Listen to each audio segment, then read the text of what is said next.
네, 글로벌 모터스 여러분 안녕하십니까, 명민준입니다. 오늘 소개해드릴 차량 딱 보시면 아실 거예요. 아우디 A5 너무나 섹시하게 돌아왔죠. 6년 만에 2세대 모델로 너무나도 아름답게 돌아온 A5를 소개해드릴까 합니다. 디자인적으로도 정말 뛰어나고요. 퍼포먼스, 주행 질감, 사실 어디 하나 깔 데가 없습니다. 하지만 단점도 조금 숨겨져 있긴 합니다. 그렇기 때문에 A5 스포트백은 어떤 매력을 숨기고 있을지, 그리고 그 이면에는 어떤 단점이 있는지 하나하나 파헤쳐 보도록 하겠습니다.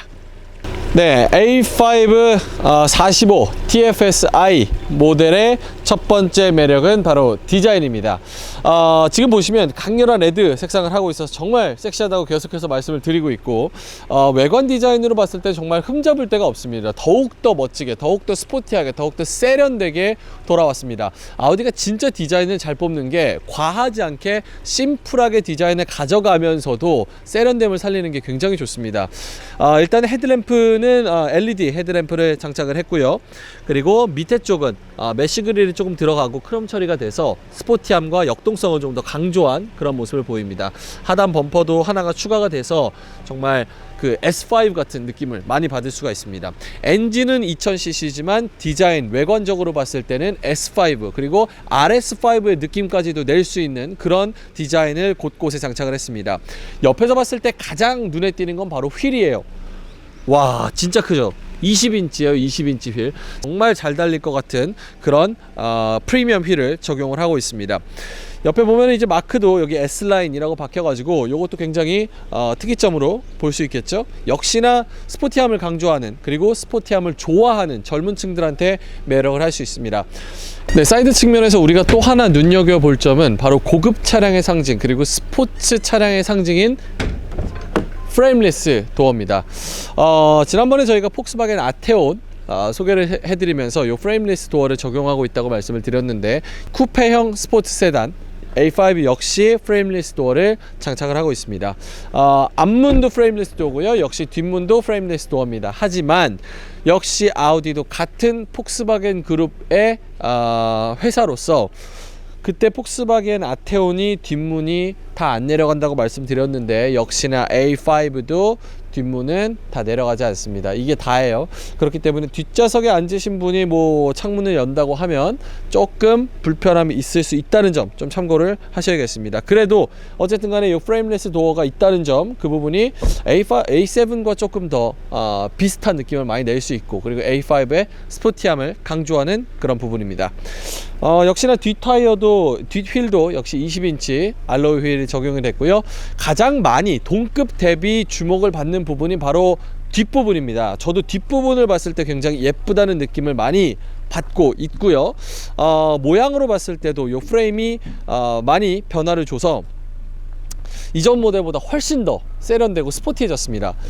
역동성을 좀 강조했다고 볼 수 있을 것 같아요.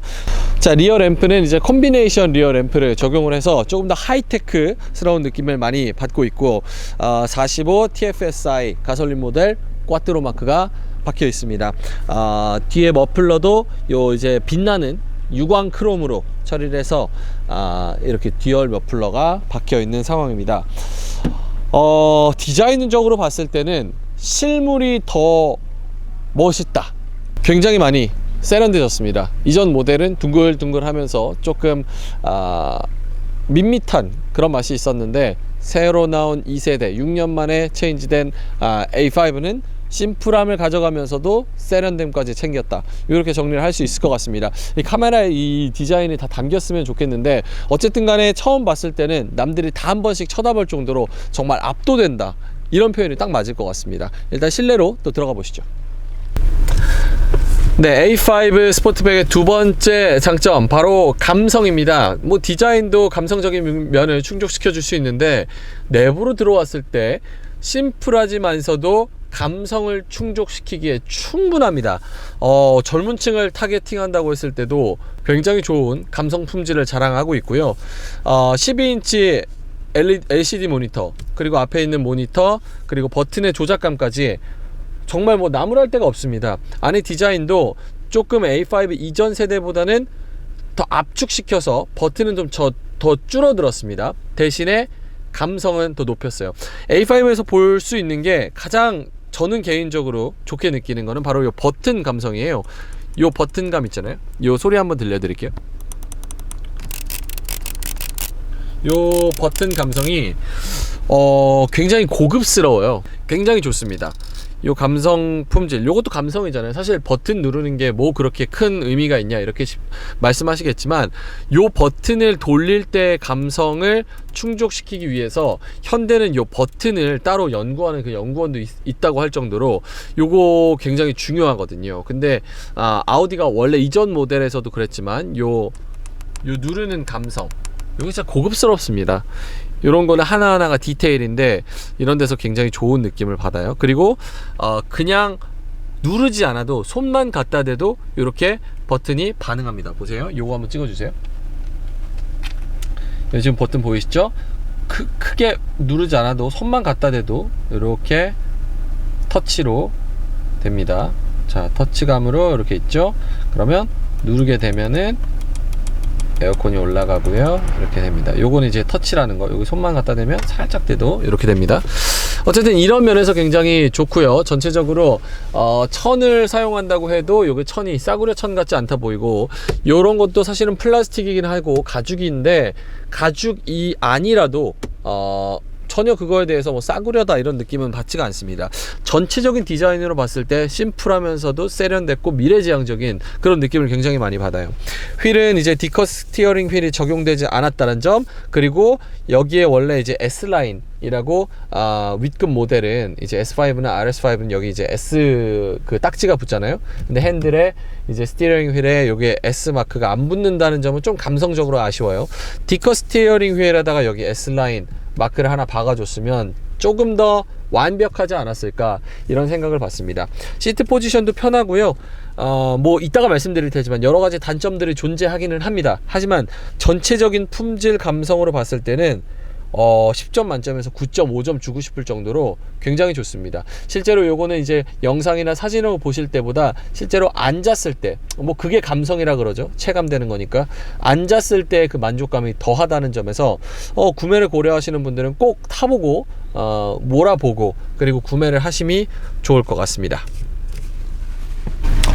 네, 장점 세 번째는 뒷자리 공간과 트렁크 공간입니다. A5 스포트백, 물론 이렇게 쿠페형 스포츠 세단은 사실 뒷자리는 거의 버리는 거랑 마찬가지죠. 왜냐면은 쿠페형으로 유려하게 떨어지기 때문에 이 헤드룸이 없는 경우가 굉장히 많습니다. 폭스바겐 아테온도 그렇고요, 파나메라도 그렇고, 파나메라는 좀 낫습니다. 파나메라도 그렇고 CLS도 그렇고 머리 공간이 굉장히 없는 경우가 많은데, 요거는 의자가 밑으로 푹 꺼져서 들어가 있기 때문에 시트가, 그래서 머리 공간이 굉장히 많이 남는 편이에요. 제 키가 185니까 일반적인 머리가 들어가고도 손이 한 뼘 정도, 한 뼘이 아니죠, 요만큼 정도, 3cm 정도 머리가 남습니다. 스포트백에 이 정도면 정말 뒷자리 공간 잘 뽑은 겁니다. 레그룸도 이 앞좌석이 충분하게 당겼기 때문에 레그룸도 충분하다고 볼 수 있고요. 밑에 발 들어가는 공간도 되게 여유로워요. 그렇기 때문에 여기 앉아서 뭐 충분히 한 3-4시간은 갈 수 있지 않을까, 휴게소를 잠깐 들린다는 가정하에 이런 생각이 들어서 뒷자리에도 성인을 많이 태우고 편하게 그리고 유용하게 쓸 수 있겠다 이런 생각이 듭니다. 트렁크 공간도 역시나 마찬가지입니다. 열었을 때 800리터, 820리터의 트렁크 공간을 제공을 하고 있고요. 굳이 뒷자리를 덮지 않더라도 역시나 뒤에 그 유리와 같이 열리기 때문에 널찍널찍하고요. 골프백은 한 4개에서 한 5개 정도 실을 수 있을 것으로 예상이 됩니다. 800리터 굉장히 큰 적재 공간이고, 요걸 이래서 또 제거를 하고 뒷자리까지 접는다고 하면 뭐 이거는 뭐 이사도 간단하게 할 수 있는 그런 정도의 공간이 됩니다. 와, 이건 제가 누워도 되겠네요. 한번 제가 누워볼까요? 올라가서, 와, 제 키가 185에 제가 한 80kg 정도 하는데 널찍널찍합니다. 와, 이거 그냥 제가 여기 이렇게 앉아서, 와, 굉장히 커요. 골프백도 이렇게 쫙쫙 들어가면은 괜찮을 것 같습니다. 역시나 쿠페형 스포츠 세단의 장점은 요 트렁크 공간인데, A7처럼 요 A5 새로운 세대도 엄청난 그 트렁크 공간을 자랑을 하고 있습니다. 또 전자동이죠. 굉장히 좋습니다. 자, 자, 이렇게 완벽해 보이는 A5 스포트백에도 단점은 역시나 존재합니다. 하지만 제가 단점이라고 얘기했을 때 그게 무슨 단점이냐, 그 정도는 괜찮다, 이런 얘기가 나올 수 있으니까 주관적으로 생각하시고 조금 편하게 봐주시면 좋을 것 같아요. 먼저 첫 번째로는 요 사이드 미러가 굉장히 작아요. 한번 좀 짚어 주실까요? 사이드 미러가 좀 작아 가지고 이런 사이드 미러 같은 경우는 시야가 좀 많이 확보가 되지 않을 가능성이 굉장히 큽니다. 옆에서 이제 뭐 일반적인 세단과 같은 그런 사이드 미러를 계속해서 보셨다면 A5 스포트백의 사이드 미러는 조금 불안할 수 있어요. 왜냐면 일단은 차량이 이제 밟는 차량이기 때문에 쭉쭉 올라갑니다, 속력이. 그렇기 때문에 옆에 사이드 미러나 이제 백미러를 볼 상황이 굉장히 많은데, 사이드 미러가 이제 공간에 시야가 확보가 되지 않을 수 있다는 점, 그 부분은 살짝 단점으로 꼽힙니다. 네, A5 스포트백의 두 번째 단점은요, 오디오와 옵션입니다. 일단은 오디오는 제가 이 차를 탔을 때 너무 감탄했지만 오디오도 괜찮을까 하고 오디오를 틀었을 때 정말 많이 실망했습니다. 같이 계신 이제 기자님이 요즘 차량은 기본적으로 다 오디오가 좋다, 신형 나온 K5도 오디오 장난 아니더라, 이렇게 얘기를 했는데, 이 차량은 이제 고급 차량이고 또 스포츠 차량입니다. 그렇기 때문에 오디오도 어느 정도 좀 프리미엄으로, 뭐 뱅앤 올룹슨 정도까지는 아니어도 그래도 내부 오디오로는 좀 좋은 질감을 기대를 했는데 오디오가 생각보다 너무 구려요. 제가 막귀인데도 이렇게 오디오가 구릴 정도면 요건 오디오 매니아들한테도 굉장히 안 좋은 오디오일 겁니다. 그리고 두 번째로는 옵션에 부재가 있어요. 뭐 국산 차량 요즘 옵션이 너무 잘 돼 있잖아요. 물론 이 차량도 있을 거 뭐 다 있습니다. 스마트 크루즈 컨트롤, 뭐 차선 이탈 시스템, 이런 거 다 있기는 하지만 성능이 뭐 다른 차량만 못해요. 그러니까 차선을 이탈하려고 할 때도 자주 차가 흔들리는 그런 모습을 보여주고 있고, 또 스마트 크루즈 컨트롤 같은 경우도 자율주행이라고는 얘기할 수 없을 정도로 조금 성능 면에서는 좀 떨어집니다. 그런 면에서는 고민이 되지 않을까, 이런 옵션 면에서는 조금 부족하지 않은가. 물론 이 외모가 너무 하이테크라서 큰 기대를 하는 걸 수도 있는데, 어쨌든 간에 그런 면은 조금 아쉬움으로 꼽습니다. 사실 때 이 옵션 면은 철저히 좀 비교를 하고 성능도 따져보고 사용해보고 사시는 게 좋을 것 같습니다.